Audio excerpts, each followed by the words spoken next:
నమస్తే, welcome to A1 TV Telugu news. Palnadu జిల్లా చిలకలూరుపేటలో bar association ఎన్నికలు ఉదయం 10 గంటలకు ప్రారంభమయ్యాయి. ఇక అధ్యక్ష పదవికి నానాజీ, శ్రీనివాసరావు, తోట రామాంజనేయులు త్రిముఖ పోటీ పడుతున్నారు. ఇక ప్రధాన కార్యదర్శి పదవికి రాజ్ కుమార్, వినయ్ కుమార్ బరిలో ఉన్నారు. మొత్తం 123 మంది సభ్యులు ఓటింగ్ లో పాల్గొని సాయంత్రం 4:30 గంటలకు ఓట్ల లెక్కింపు చేసి 5 గంటలకు విజేతలను ప్రకటించనున్నారు. గత 2 సంవత్సరాలుగా ఏకాగ్రీవం ద్వారా ఎన్నికలు జరిగినప్పటికీ కూడా ఈ సంవత్సరం ప్రజాస్వామ్యబద్ధంగా నిర్వహిస్తున్నారు.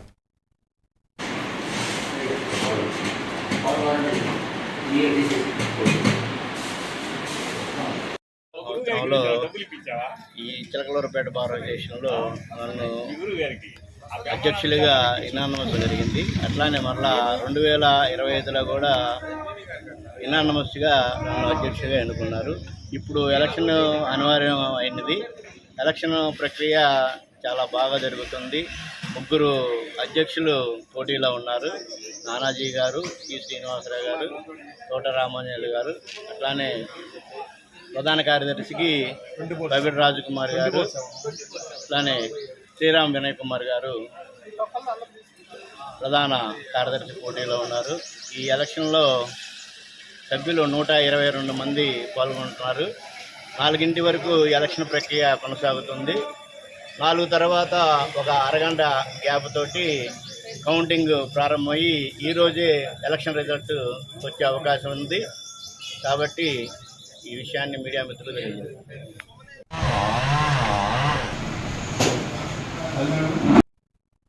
కర్నూలు జిల్లా ఆలూరు నియోజకవర్గంలో ఆర్ఎండ్బి గెస్ట్ హౌస్ లో మీడియా సమావేశం నిర్వహించగా ఆలూరు ఎమ్మెల్యే బుస్సిని విరూపాక్షి మాట్లాడుతూ అమరావతికి వ్యతిరేకం కాదన్నారు. అయితే ఇప్పటి వరకు అభివృద్ధి పనులు జరగలేదని, చంద్రబాబు 7 సంవత్సరాలు ముఖ్యమంత్రిగా ఉన్నప్పటికీ అమరావతిని అభివృద్ధి చేయలేదని, శాశ్వత భవనం కట్టలేదని, మెయిన్ రోడ్డు వేయలేదని ఆరోపించారు. టీడీపీ ఇన్ఛార్జ్ మాటలు తప్ప ఆలూరు నియోజకవర్గ అభివృద్ధి జరగడం లేదన్నారు.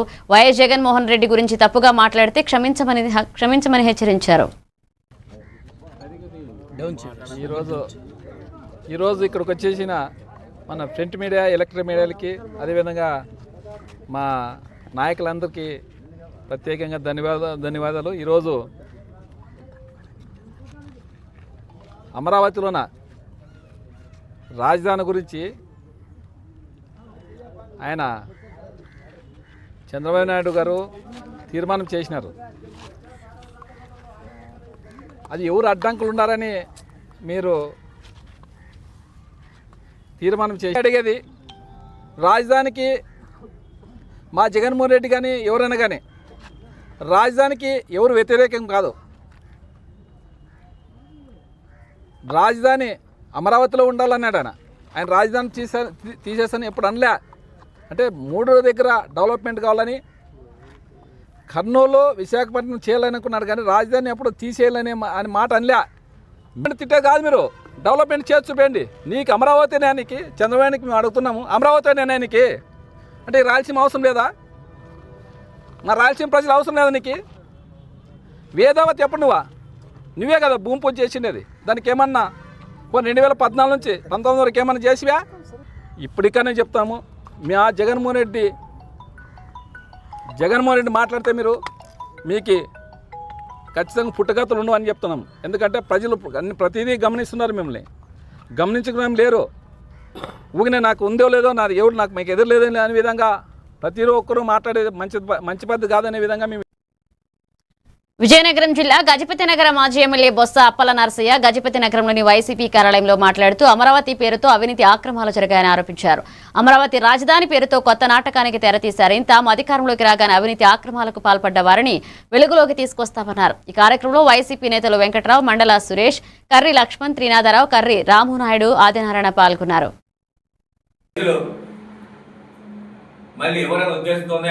మళ్ళీ ల్యాండ్ పూలింగ్ 20,000 ఎకరాలు కావాలంటే ఈరోజు అమరావతిలో తీర్మానం చేస్తామని చెప్పి ఈరోజు ఒక కొత్త నాటకానికి తెరతీశారనే విషయాన్ని ఈరోజు నేను తెలియజేస్తున్నాను. ప్రజలు క్లియర్ చేసుకోవాలి, ఈరోజు తెలుసుకోవాలి కూడా. ఈరోజు ఇప్పుడు ఆయన మాట్లాడి ఆయనే చెప్తుంటాడు 1825 అయిపోద్ది అమరావతి అని చెప్పేసి. ఈరోజు మళ్ళీ కేంద్ర ప్రభుత్వానికి ఏమో రాస్తారు లేక. ఏ విధంగా అమ్ముకోవాలి, ఏ విధంగా ప్రజలు దీన్ని ఆలోచన చేసుకోవాలి. ఇంకోటి కూడా విషయం చెప్తాను, నువ్వే కదా మళ్ళీ 5 సంవత్సరాలు నేనే వస్తా అంటున్నావు కదా. ఎందుకంటే మీరు ఏదైతే ఎన్నికల ముందు వాగ్దానం చేసి ప్రజలకు హామీ ఇచ్చారో నిన్న మళ్ళీ నువ్వేం చేసావు, అన్నీ ఇచ్చేసావని చెప్పావు మీటింగ్లో, నీ పార్టీ మీటింగ్లో. ఏంటి ఇచ్చేసావు అన్నీ? ఇస్తారన్నా 15,000 రూపాయలు ఇచ్చావు ఆడబిడ్డకి, ఇవ్వలేదే. 50 సంవత్సరాలు పెన్షన్ ఇచ్చావా, ఇవ్వలేదే. ఇప్పటికే 2 సంవత్సరాలు అయింది.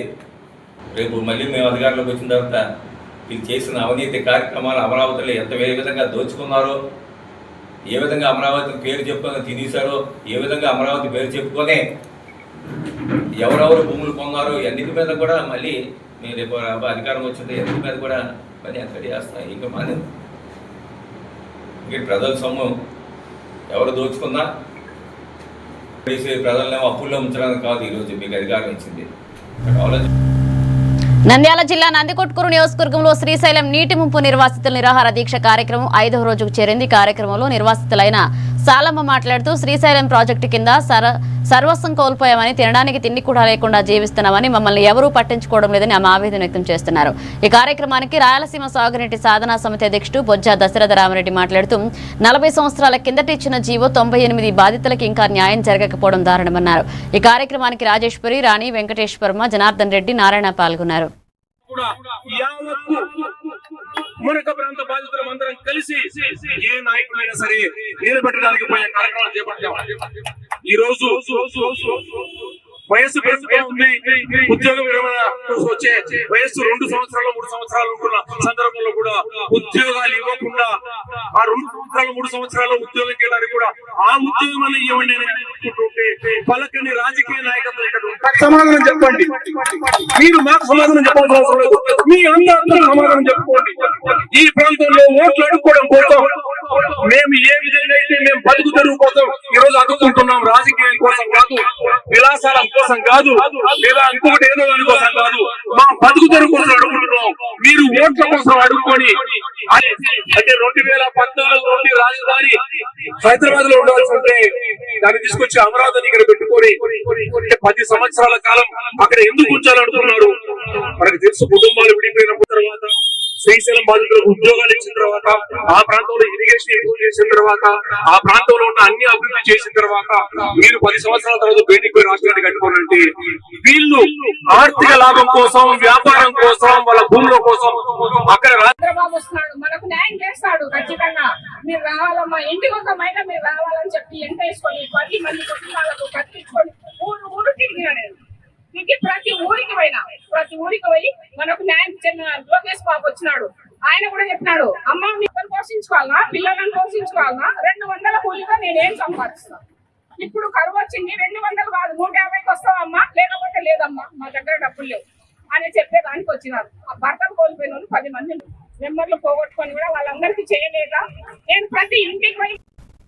విశాఖ భీమిలి నియోజకవర్గంలోని మధురవాడ కొమ్మాది తలారివానిపాలెంలో టిట్కో ఇళ్లను ఎమ్మెల్యే గంటా శ్రీనివాసరావు లబ్ధిదారులకు అప్పగించారు. 2014-19 మధ్య టీడీపీ ప్రభుత్వం హయాంలో ప్రారంభమైన గృహ నిర్మాణ పథకం ఇక తరువాతి వైసీపీ ప్రభుత్వ కారణంగా జాప్యం పొందిందని ఎమ్మెల్యే పేర్కొన్నారు.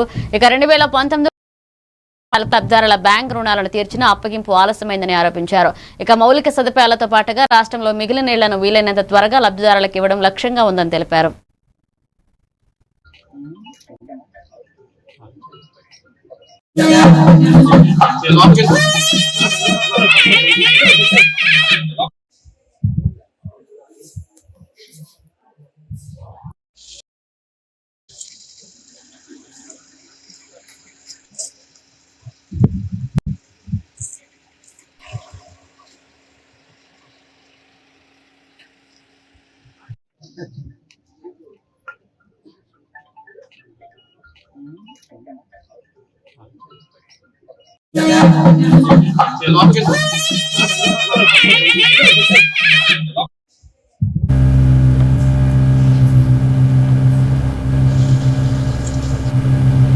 బాపట్ల జిల్లా వేటపాలెం మండలంలో ముందస్తు సమాచారం లేకుండా విద్యుత్ నిలిపివేయడంతో ప్రజలు, వ్యాపారస్తులు తీవ్ర ఇబ్బందులు ఎదుర్కొంటున్నారు. సోమవారం నెలాఖరు సమయం కావడంతో ప్రభుత్వ కార్యాలయాల్లో అర్జీలు సమర్పించేందుకు వచ్చిన ప్రజలు జిరాక్స్ సెంటర్ల అవకాశాలు లేకపోవడం వల్ల తిరిగి వెళ్లాల్సి వచ్చింది. వాహనాలకు పెట్రోల్ కొట్టించడంలో కూడా ఇబ్బందులు ఏర్పడ్డాయి. స్థానికులు భవిష్యత్తులో విద్యుత్ నిలిపివేయడానికి ముందస్తు సమాచారం ఇవ్వాలని, అనుకూల ఏర్పాటు చేయాలని డిమాండ్ చేశారు.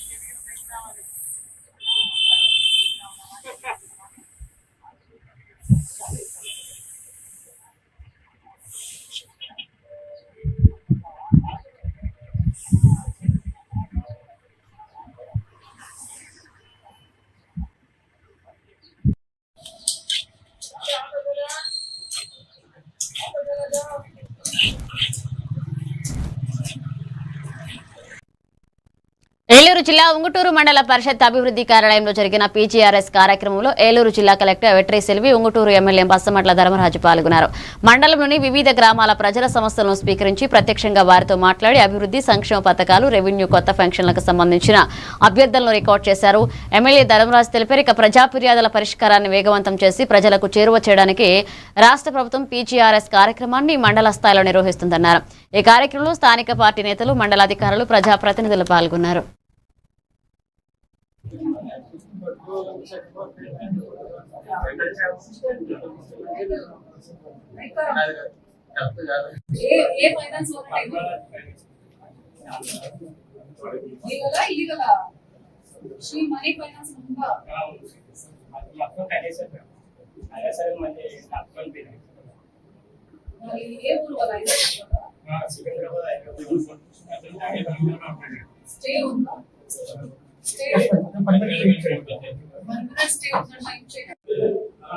సాగరాన్ని కొంచెం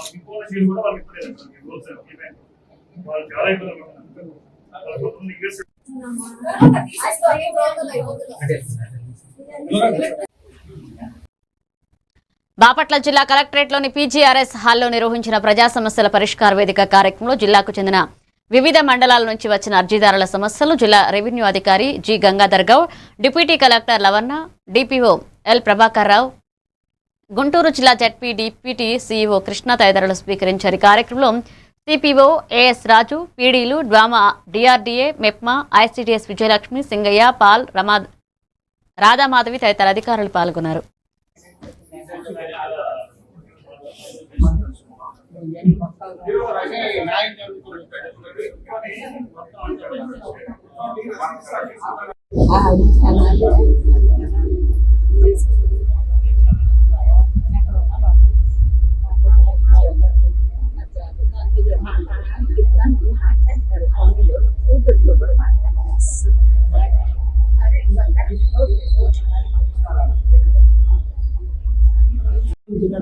అర్జీలు పెడతాను దేశంలో జరుగుతుంది. మన దేశాలు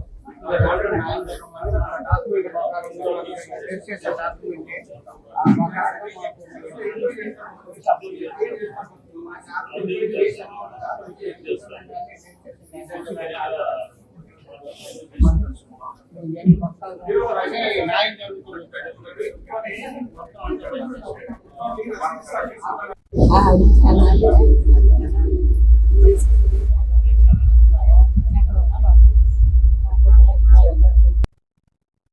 కడప జిల్లా రాజంపేట ఒంటిమిట్టలో శ్రీ కోదండరామస్వామి కళ్యాణోత్సవం అంగరంగ వైభవంగా నిర్వహించడానికి ఏర్పాట్లు పూర్తి చేశారు. జిల్లా ఇన్ఛార్జి మంత్రి S Savitha, collector Sridhar Cherukuri, TTD అధికారులు వీరబ్రహ్మంలో సమన్వయం నిర్వహిస్తూ భక్తులకు ఎటువంటి అసౌకర్యం రాకుండా ఏర్పాట్లను పర్యవేక్షించారు. గ్యాలరీలలో త్రాగునీరు, ప్రసాదం పంపిణీ, వైద్య సిబ్బంది, హెల్ప్ డెస్క్లు, పార్కింగ్, భద్రత, విద్యుత్ సరఫరా, తాత్కాలిక మరుగుదొడ్లు, ఎల్ఈడీ స్క్రీన్ ప్రసారం, అలాగే ట్రాఫిక్ నియంత్రణ, command control, toll free number వంటి అన్ని విభాగాలు సమన్వయంగా సిద్ధం చేశారు. సమన్వయ కమిటీ సమావేశంలో Rajampet sub collector Bhavana, ASP Manoj Ramnath Hegde అధికారులు పాల్గొన్నారు.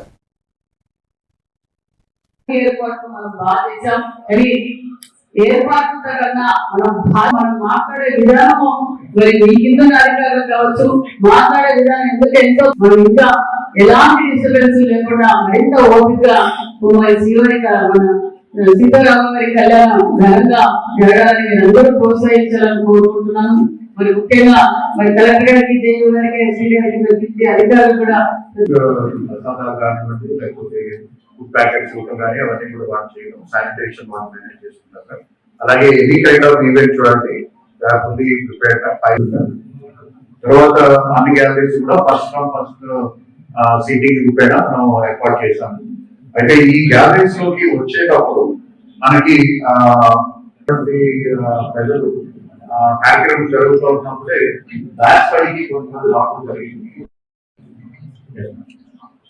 ప్లస్ ప్రతి గ్యాలరీలోనూ ఒక గ్యాలరీ ఇన్ఛార్జ్ ఆఫీసర్ ఉంటారు. ప్లస్ సపోర్టెడ్ బై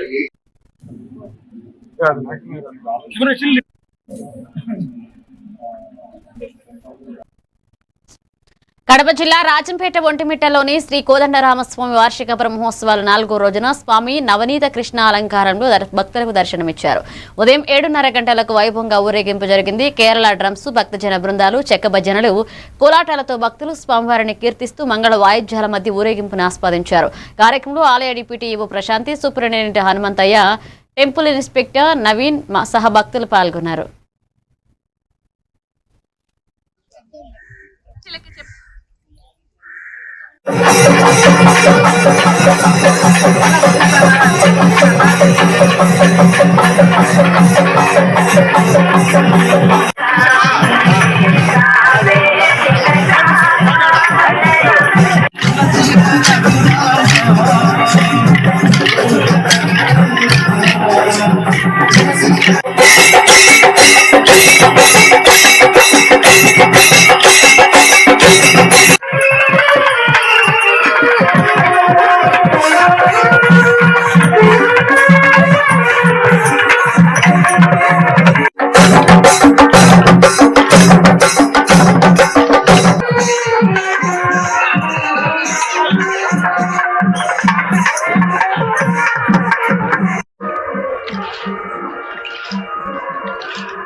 రామాయంపేట నియోజకవర్గం తిరిగి ఏర్పాటు కావాలనే విజ్ఞప్తి కోసం రామాయంపేట, నిజాంపేట మండలాల కాంగ్రెస్ నాయకులు ప్రజలు ర్యాలీ నిర్వహించి తహసీల్దార్కు వినతి పత్రం అందజేశారు.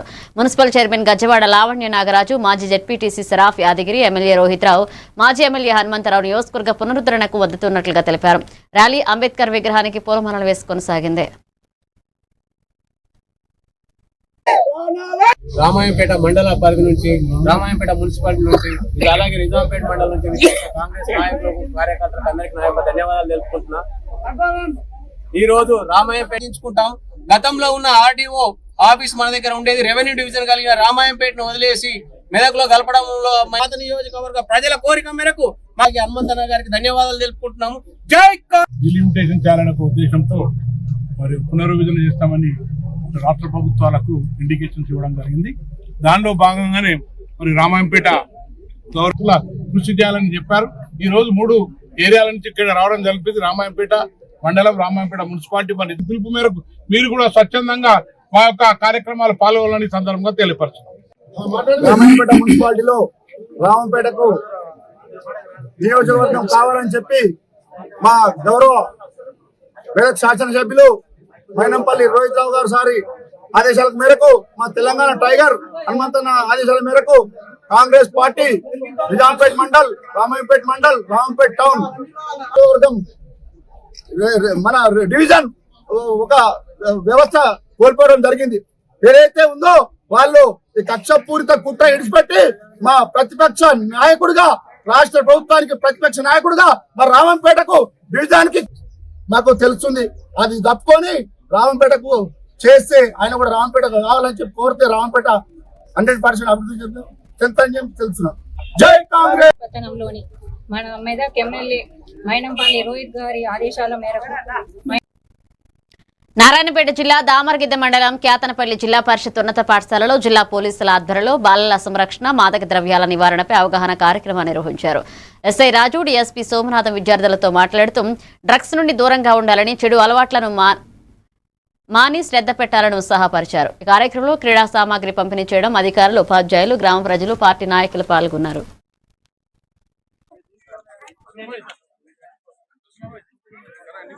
50 కిలోమీటర్లు 250 కిలోమీటర్ల నుంచి వచ్చిన ఎందుకు మీకు మంచి మాటలు చెప్పుకోదామని వచ్చిన పిల్లలకు. ఇంటరా వినర్రా? వినాలే. మాది పిల్లల భద్రత, డ్రగ్స్ కు అడ్డుకట్ట. మీ భద్రత ఎవరిది? మాది బాధ్యత. మీకు ఏం కాకుండా చూసుకునే బాధ్యత ఎవరిది? మాది. అంతేనా? మీరు ధైర్యంగా ఉండాలి. ఉంటారా? రాసిరు అసలు కనపడుతున్నాయి అనుకుందిగా. ఇది పిల్లల బదులు టీచర్ల సంరక్షణలు ఉంటారు. ఒకవేళ వాళ్ళు అక్కడ కూడా ఏదైనా ఇబ్బంది అయితే మీరు ఎవరి దగ్గర రావాలి? పోలీస్ అనేది లాస్ట్. ఎవరైనా పోలీస్కే రావాలి. అదంటే మిగతా వాళ్ళంతా ఓకే. ఇప్పుడు చెప్పలేకుంటే ఏం చేయాలి? మీరు 1908 ఫోన్ చేసి చెప్పాలా. 1908 కనపడిందా? అక్కడ ఉంది, ఇక్కడ కూడా ఉందా? అసాంఘిక కార్యక్రమాలు లేకుంటే మిమ్మల్ని ఎవరన్నా ఇప్పుడు కొన్ని ఉండవా? మళ్ళీ మిమ్మల్ని ఎవరన్నా మీ పక్కింటి మిమ్మల్ని కొట్టిరు అనుకో, మీ తల్లిదండ్రులు వాళ్ళని కొడితే మళ్ళీ బాగుండదు. అట్లా కొట్టకూడదు. కాబట్టి మీకు ఏమైనా ఇబ్బంది అయినప్పుడు సార్ ఉన్నాడు నిలబడి, ఈసారే మీకు నేనంటే హైదరాబాద్ అంటే రోజు వస్తారు పోలీసు వాళ్ళు. ఇంత దూరం నుంచి వచ్చిన నా ఉద్దేశం ఏంది, మీకు ఒక నమ్మకం, ఒక భరోసా కల్పించడానికి. ఆ భరోసా ఏంది, మీకు ఏమైనా ఇబ్బంది అయితే మేమున్నాం, లేదు మీరు మంచినెవరు మీ పక్కింట్లో. నిర్మల్ జిల్లా తానూరు మండల కేంద్రంలో పోలీస్ శాఖ ఆధ్వర్యంలో కమ్యూనిటీ కాంట్రాక్ట్ ప్రోగ్రాం నిర్వహించడం జరిగింది. తనిఖీల్లో మొత్తం 65 వాహనాలను సీజ్ చేశారు. ఇందులో ద్విచక్ర వాహనాలు 60, ఆటోలు 5, వాహన పత్రాలు లేని వారు, ట్రాఫిక్ నిబంధనలు ఉల్లంఘించిన వారిపై చర్యలు తీసుకోవడం జరుగుతుందని, అదేవిధంగా జరిమానా ప్రక్రియ కూడా కొనసాగుతుందని, ప్రజలు తప్పనిసరిగా వాహన పత్రాలు వెంట తీసుకుని ప్రయాణించాలన్నారు. ఇక ట్రాఫిక్ నిబంధనలు పాటించాలని ఈ సందర్భంగా పోలీసు అధికారులు సూచించారు. ఈ కార్యక్రమంలో సిఐ రవీందర్ నాయక్, ఎస్ఐలు అశోక్, ఫర్సీస్, అలాగే జుబేర్, 20 మంది పోలీస్ సిబ్బంది పాల్గొన్నారు. భాగంగా చాలా మంది యాక్సిడెంట్ చూసుంటారు కదా, చాలా మంది. సంపాదించే వ్యక్తి ఇప్పుడు అందరూ సంపాదించడం లేదు. ఇంట్లో ఆ ఒక్క సంపాదించే వ్యక్తి ఫస్ట్ భార్య బయటకు వెళ్ళి ఇంటి ట్రీట్మెంట్ వస్తుంది. మన యొక్క చిన్న పొరపాటు, అజాగ్రత్త, బాబు పాటిస్తే నువ్వు సేఫ్ గా ఇంటి బయట నుంచి ఎట్లయితే వెళ్ళినావు, ఇంట్లో నుంచి బయటకి అయితే ఎట్లా ఉన్నా అలాగే ఇంట్లో నుంచి తీసుకున్నారు అనుకోండి. అటు 100 మీటర్లో ఇటు 100 మీటర్లో ఒక 50 మంది, ఇటు 50 మంది ఆగుతాము. ఆ పోలీసు వాళ్ళు గంట సేపు చేస్తే గంట సేపు అక్కడే ఆగుతాము. బండి నడుపుతున్నారు సాయంత్రం టైంలో, ఈవినింగ్ టైంలో అందరూ తాగిపోతున్నారు. మరి ఏమైనా చెక్ చేస్తే అది చేస్తే సార్ మేము లోకల్ వాళ్ళం సార్, మాకు కూడా చెక్ చేస్తారా అంటారు. లోకల్ వాళ్ళు అయితే మీకు యాక్సిడెంట్ కాదా? వాడికి ప్రాబ్లం కదా. మీరు తాగేస్తారు, వాడికి ప్రాబ్లం అవుతుంది. అందుకే తాగి ఎట్టి పరిస్థితుల్లో బండి నడపదు. తర్వాత హెల్మెట్ ఎవరు పెట్టుకుంటలేరు అసలుకే. ఎన్నిసార్లు చెప్పినా ఫైన్ ఎన్నిసార్లు కట్టించినా హెల్మెట్ పెట్టలేరు. కంపల్సరీ హెల్మెట్ పెట్టుకోండి ఉండాలి అని మనం చెక్ చేస్తాం. వెహికల్స్కి ఉండాల్సిన డాక్యుమెంట్స్ ఏవి? డ్రైవింగ్ లైసెన్స్ ఉండాలి కంపల్సరీ.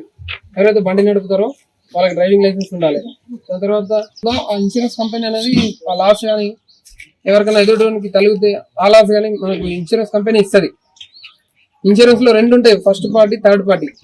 ఫస్ట్ పార్టీ అంటే తెలుసా? ఫస్ట్ పార్టీ అంటే మనం. పార్వతీపురం మన్యం జిల్లా ఎన్సీఎస్ షుగర్ ఫ్యాక్టరీలో 43 మంది కార్మికులు 9 నెలలుగా జీతాలు రాకుండా ఇబ్బంది పడుతున్నారు. 2019-21 మధ్య సొసైటీకి సంబంధించిన పీఎఫ్ డిపాజిట్లు కూడా జమ చేయలేదు. ఇక ఫిబ్రవరిలో ఎన్సీఎల్టీ శివలింగం టీం సస్పెండ్ చేసి బి చక్రవర్తి నియమించడంతో సమస్య మరింత పెరిగింది. ఇక బయట ఉన్న 250 మంది కార్మికులతో కలిసి వారు తమ భవిష్యత్ కోసం న్యాయం కోరుతున్నారు. ఎన్సీఎస్ నర్సీపేట సీతనారాయణ మండలంలో మేము గత 25 సంవత్సరాలు బట్టి ఎన్సీఎస్ వచ్చిన దగ్గర నుండి కూడా 25 సంవత్సరాలు బట్టి మేము పనిచేస్తున్నాము. మాకేమో ఈ మేనేజ్మెంట్ కొత్తగా ఆర్పీ వచ్చిన తర్వాత మాకు 10 నెలల బట్టి కూడా జీతాలు లేవు. అలాగే మా పిఎఫ్ గ్రాడ్యుయేటీలు కూడా సెటిల్ చేయలేదు. ఇప్పుడే మేము ఈరోజు కలెక్టర్ గారికి, ఏసీఎల్ గారికి ఈరోజు మేము పూర్తిగా మా బాధలు అనేది తెలియజేయడం జరిగింది. మాకు ఈ 10 నెలల జీతం ఇప్పించమని. మెయిన్ ఏంటంటే ఈ కొత్త ఆర్పి ఈ 10 నెలల జీతం ఇవ్వకపోగా మేము సుమారు ఒక 40 మంది కార్మికులమి ఇప్పుడు ఫ్యాక్టరీలో మేము ప్రస్తుతం పనిచేస్తున్నాము. ఈ 10 నెలల జీతం ఇవ్వకపోగా, పిఎఫ్లు, గ్రాట్యుటీలు సెటిల్ చేయకపోగా మమ్మల్ని అందరినీ ఫోర్స్ఫుల్ గా ఆపేస్తాము. మీరు ఏం చేసుకుంటే చేసుకోండి, మీరు ఎవరికి చెప్పుకుంటే చెప్పుకోండి అని చెప్తున్నారు. మా కుటుంబాలన్నీ మేము అందరూ పేదరికంతో ఉన్నాము. మేము పూర్తిగా ఈ జీతాల మీద ఆధారపడే మనుషులమి కనుక మేము గౌరవ కలెక్టర్ గారికి, ఏసీఎల్ గారికి రిప్రజెంటేట్ చేయడం జరిగింది. కనుక ఇక్కడ ఉన్న ప్రజాప్రతినిధులు, ఈ అధికారులు మమ్మల్ని, మా కుటుంబాలని ఏలూరు జిల్లా ఉంగుటూరు మండలం అప్పారావుపేట గ్రామంలో PMAY 2.0 కింద నిర్మించిన ఇంటి గృహ ప్రవేశ కార్యక్రమంలో కలెక్టర్ వెట్రి సెల్వి, ఉంగుటూరు ఎమ్మెల్యే ధర్మరాజు పాల్గొన్నారు. లబ్ధిదారుడు నాగలక్ష్మి 2.3 లక్షల సహకారంతో సొంత ఇంటిని ప్రారంభించగా కుటుంబ సభ్యులకు నూతన వస్త్రాలు, ఇంటి తాళం అందజేశారు. ఎమ్మెల్యే ధర్మరాజు ప్రతి పేదవాడికి సొంత ఇల్లు కల్పించడం ఎన్డీఏ కూటమి ప్రభుత్వ లక్ష్యమని, భవిష్యత్తులో కూడా కేంద్ర సహకారంతో వేగవంతంగా చర్యలు తీసుకుంటామన్నారు. ఈ కార్యక్రమంలో స్థానిక నాయకులు, అధికారులు పాల్గొన్నారు.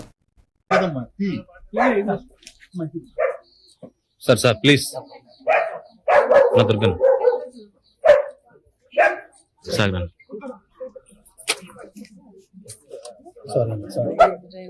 సారీ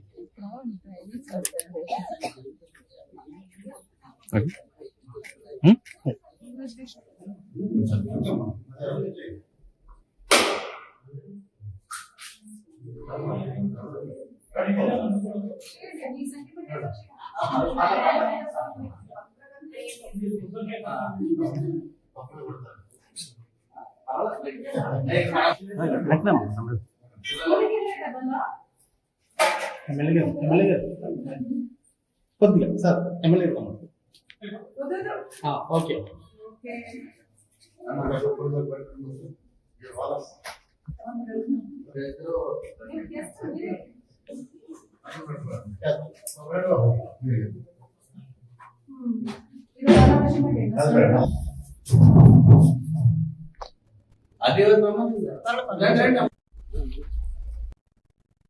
వరంగల్ జిల్లా నల్లబెల్లి మండల కేంద్రంలో జాతీయ రహదారి 365పై బీఆర్ఎస్ నాయకులు రాస్తారోకో నిర్వహించారు. రంగయ్య చెరువు కుడి, ఎడమ కాలువల పనులను వెంటనే పూర్తి చేసి రైతులకు సాగునీరు విడుదల చేయాలని డిమాండ్ చేశారు. ఇక మాజీ ఎమ్మెల్యే పెద్ది సుదర్శన్ రెడ్డి మాట్లాడుతూ 68 గ్రామాల రైతులు ఈ ప్రాజెక్టుపై ఆధారపడి ఉన్నారన్నారు.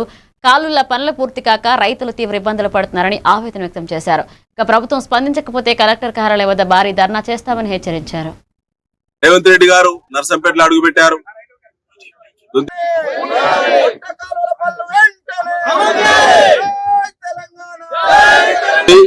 మార్పులో భాగంగా కాంగ్రెస్ ప్రభుత్వం వచ్చి రేవంత్ రెడ్డి గారు నర్సంపేటలో అడుగుపెట్టారు. దుంతిమాధవ్ రెడ్డి గారు రెండోసారి ఎమ్మెల్యే గెలిచారు. ఒక్క పైసా కూడా నర్సంపేట నియోజకవర్గ అభివృద్ధికి దోహద పడలేదు. ఈ నియోజకవర్గానికి కొత్త రకమైన జీవోలు లేవు, కొత్త రకమైన అనుమతులు లేవు, కొత్త రకమైన ప్రణాళిక అసలుకే లేదు. గతంలో తెచ్చి నిల్వ పెట్టినటువంటి నిధులు ఏవైతున్నాయో 100 కోట్ల నిధులను ఆ నిధులనే ఖర్చు పెట్టి జేబులు నింపుకునేటువంటి ప్రక్రియ తప్ప అది కూడా అనాలోచితమైనటువంటి నిర్ణయాలు. దానికి ఇంజనీరింగ్ టెక్నాలజీ ఏమాత్రం లేకుండా, అసలు ఇంజనీర్లు పర్యవేక్షణ లేకుండా ఇష్టం ఉన్నట్టు